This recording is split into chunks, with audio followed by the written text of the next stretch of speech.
కృష్ణారెడ్డి గారితో మాట్లాడదాం. కృష్ణారెడ్డి గారు, నమస్కారం సార్. సార్ ఇప్పుడు మీరు కూడా విమర్శలు చేస్తూ ఉన్నారు.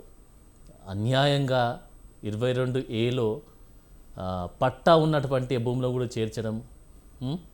ప్రజలను ఇబ్బంది పెట్టడం, ఇది కరెక్ట్ కాదు అంటూ కూడా మీరు కూడా విమర్శలు చేస్తూ ఉన్నారు. అసలు ఈ జాప్యం జరగడానికి గల కారణం ఏమై ఉండొచ్చు అంటారు? సార్, ముందుగా మీకు, స్వతంత్ర వీక్షకులకు, అలాగే ఈ చర్చా వేదికలో పాల్గొంటున్న వివిధ పార్టీల నాయకులకు, పెద్దలకు అందరికీ నమస్కారాలు తెలియజేసుకుంటున్నాను సార్. సార్, ఇది ముఖ్యంగా ఏంటంటే అవినీతికి కాంగ్రెస్ పార్టీ వచ్చిన నుంచి అవినీతికి ఎలా అంకురార్పణ చేయాలో కొత్త విధానాన్ని స్టార్ట్ చేసింది సార్. హైడ్రా అనే అనుకోండి, హెచ్సిఏ భూములు అనుకోండి, మూసీ నది పరివాహక ప్రాంతం దగ్గర ఉన్న భూములు అనుకోండి, చాలా విషయాలలో అవినీతికి ఏ విధంగా చేయొచ్చు అనేది కొత్త మార్గాలను ఎత్తుకోవడము, కొత్తగా బెదిరింపులు ఎలా చేసుకోవాలనే దానికి అంకురార్పణ చేసింది కాంగ్రెస్ పార్టీ.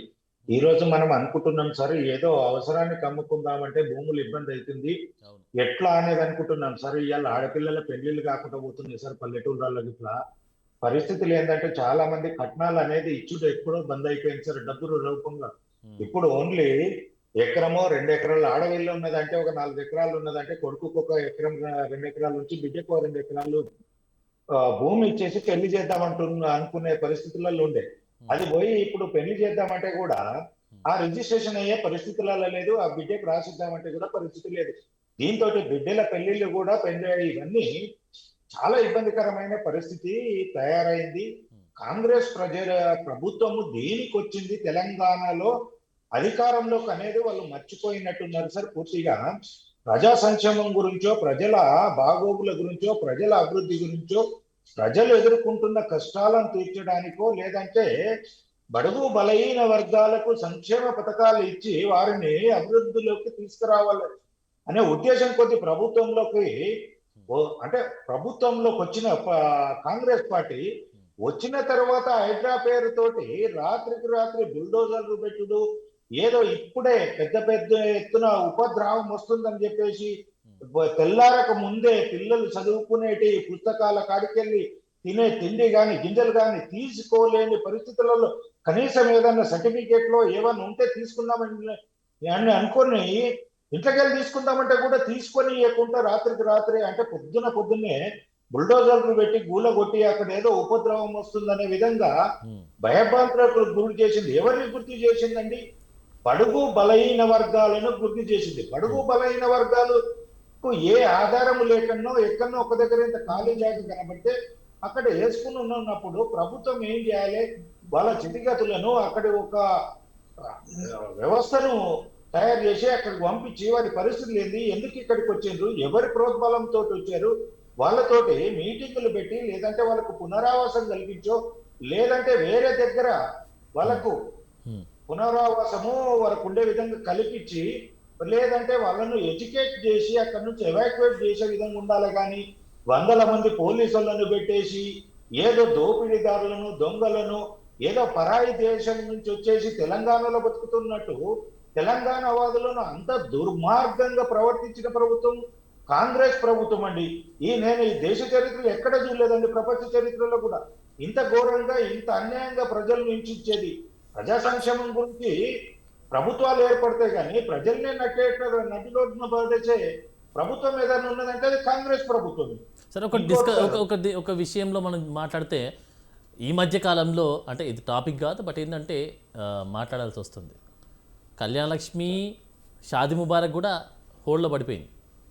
ఇప్పుడు మరి ఈ పట్టా భూముల విషయంలో కానీ, ఈ యొక్క ప్రైవేట్ ఆస్తుల విషయంలో కానీ, ఈ 22A అంటే ఈ నిషేధించబడినటువంటి వాటిలో పోగు చేయడం వల్ల ఇప్పుడు మీరు మాట్లాడుతున్నట్టు అంటే ఏం చేయాలన్నా కూడా, ఇప్పుడు ఆడబిడ్డ పెళ్లి చేయాలన్నా, లేకపోతే ఇంట్లో ఏదన్నా అత్యవసరం ఉండి పెట్టుకొని చేయాలన్నా కూడా రిజిస్ట్రేషన్లు కాక ఇబ్బందులు పడతా ఉన్నాయి. ఒకవైపు ఏమో పెళ్లి చేసేటువంటి ఆలోచన ఉన్నా కూడా ఇటు కళ్యాణలక్ష్మి లేదు, షాదీ ముబారక్ లేదు. ఇప్పుడు ఇలాంటి ఇష్యూస్ నడుస్తూ ఉన్నాయి. తెలంగాణ ప్రజలు ఏ విధంగా ఆలోచించే అవకాశం ఉంది, అంటే ఏ విధంగా ధైర్యంగా బ్రతికి ఆలోచన ఉంది, చేసే అవకాశం ఉందంటారు?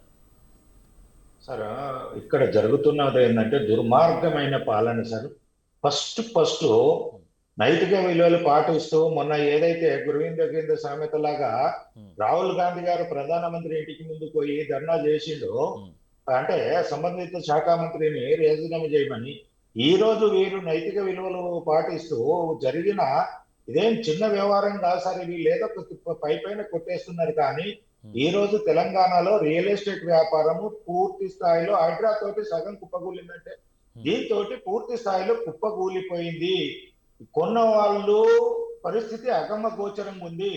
ఏదన్నా వ్యాపారం చేసి బిల్డింగ్లు కట్టో లేదంటే ఇంత లేఅవుట్లు చేసి అమ్ముకొని ఇంత వ్యాపారం చేద్దామనే పరిస్థితులు ఉన్న వాళ్ళు ఫ్లాట్లు కూడా అమ్ముకోలేని పరిస్థితులలోకి వచ్చేసింది సార్. ఉమ్, ఇంకొక అంశం సార్, ఈ కాంగ్రెస్ పార్టీ దుర్మార్గం అంటే ఇంకా బిఆర్ఎస్ పార్టీది ఇది ఒక దుర్మార్గం తయారైన ఉండే. 1971, 72లో ఇందిరాగాంధీ ఎస్టీలకు ఇచ్చిన భూములను ఉమ్, అవి ఫారెస్ట్ భూములని చెప్పేసి పెట్టేసి ధరని తీసుకొచ్చి ఫారెస్ట్ భూములని పెట్టేసి ఇప్పటి వరకు అంటే కొత్త పాస్బుక్లు ఇస్తామని చెప్పేసి తీసుకొచ్చిన బిఆర్ఎస్ ప్రభుత్వం ఈ రోజు వరకు పార్ట్ 1 బి పాస్ పుస్తకాలు ఇచ్చింది, పార్ట్ 2 పార్ట్ 2 బి పాస్ పుస్తకాలు ఈ రోజు వరకు ఇవ్వలేదు. ఎప్పుడైనా వాళ్ళు పోయి ఆ రోజు ఇందిరాగాంధీ గారు ఇచ్చిన భూములలో పోయి పంట పెట్టుకుందామంటే ఈ రోజు పంట పెట్టుకోలేని పరిస్థితిలోకి తీసుకొచ్చిండు. ఉమ్, దౌర్భాగ్యమైన ప్రభుత్వాలు తెలంగాణలో ఏర్పడడం, అటు బీఆర్ఎస్ ఇటు కాంగ్రెస్ ప్రజా సంక్షేమం గురించి వచ్చిన వాళ్ళు ప్రజల గురించి ఆలోచన చేయకుండా ఉమ్, రియల్ ఎస్టేట్ వ్యాపారం గురించి దోపిడీ గురించి ఎంతసేపు ఢిల్లీకి మూటలు కట్టుకోవాలి, లేదంటే ఉమ్, మా ఇంటి సంపాదన పెరగాలి, ఇంకొక 10 సంవత్సరాలు కాదు ఇంక 20 ఏళ్ళు అధికారంలోకి రాకపోయినా కానీ ఆ సంపాదించిన డబ్బులతోటి పార్టీని నడపాలని కుటీలతో. ఇంకొకటి సార్, ఇప్పుడు మనము మాట్లాడుతుంది ఏంటంటే 22A ఇందాక లక్ష్మణ్ గారు చెప్పారు పెద్దలు, ఉమ్, కరెక్ట్ విషయం. ఎందుకంటే ఎంఆర్ఓ దగ్గరకు పోయి అప్లికేషన్ ఇస్తే తీసుకునే మా స్థాయిలో ఏం లేదండి, మేము దీన్ని ఏం చేయలేమంటున్నారు. మీరు పోతే ఆర్డీఓ దగ్గరకు పోమంటున్నారు, ఆర్డీఓ దగ్గరకు పోతే మేము కూడా దీంట్లో ఏం చేయలేదండి, జీవోకు మాకున్న అథారిటీస్ ఏం లేవండి, మీరు వెళ్ళి కలెక్టర్ని కలవండి. కలెక్టర్కి వెళ్ళే రోజులోపటికి అక్కడ మూటా నాయకులు తయారైన పైరవికాలు కాంగ్రెస్ కు సంబంధించిన వాళ్ళు. ఏముంది, 30% ఇస్తారా, 20% ఇస్తారా, ఎంత ఇస్తారు చెప్పండి, మేము మాట్లాడతాం. ఇదే వ్యవహారం తప్ప ఇక్కడ జరుగుతున్నది ప్రజలకు న్యాయం చేయాలనేది ఏదీ లేదు. ఇది ఏదో నిన్న ఇవాళ అయిన సమస్య కాదు సార్. ముఖ్యంగా వారి సహచర మంత్రి వర్యులే చెప్పిండ్రు, 4 నెలల కిందనే ఈ వ్యవహారం జరుగుతుంది, ముఖ్యమంత్రి గారు మీరు దృష్టి దాచడం మీద ప్రజలు ఇబ్బంది పడే పరిస్థితి ఉన్నదంటే, ఎందుకంటే మూట ఆయనకు కూడా పోతుంది కాబట్టి ఈ 4-5 నెలల్లో రేవంత్ రెడ్డి, పొంగులేటి శ్రీనివాసరెడ్డి ఇద్దరు ఏ మీటింగ్ కు పోయినా, ఎక్కడ ఏ ఫంక్షన్ పోయినా, ఏడికి పోయినా వాళ్ళిద్దరు తప్ప ఇంకెవరు కనబడతలేదు. అంటే వచ్చిన సొమ్మును పరిపాలన పంచుకుందామనా, లేదంటే ఇంకే విధంగా పంచుకుందాము, ఏ విధంగా దోపిడీని ఇది చేద్దాము, ప్రజలను పెడదాము, ప్రజల నుంచి దోపిడీ చేద్దాం అనేది వీళ్ళు కుటిలతో నడుస్తుంది సార్. ఏదో ముఖ్యమంత్రికి తెలియకుండా ఏం జరగట్లేదు సార్. ఇందులో పెద్ద మొత్తంలో కల్పరిటే ముఖ్యమంత్రి, దాని వెనకాల తోక ఈయనున్నాడు, దాని వెనకాల ఇంకా పైరవికారులు తయారైనరు. తెలంగాణ సమాజాన్ని ఏం చేద్దాం అనుకుంటున్నారు, తెలంగాణలో ఉన్నటువంటి ప్రజానికాన్ని, రైతాంగాన్ని మళ్ళీ వలత బాట పట్టించే పరిస్థితికి తీసుకొస్తున్నారు సార్. మరొకసారి దుబాయో మళ్ళీ ఇంకే దేశానికి బతుకు తెరువు కొరకు వేరే రాష్ట్రాలకు పోయే పరిస్థితి తీసుకొచ్చే పరిస్థితి కాంగ్రెస్ ప్రభుత్వం తీసుకొస్తుందనే చెప్పి ఒకసారి మనం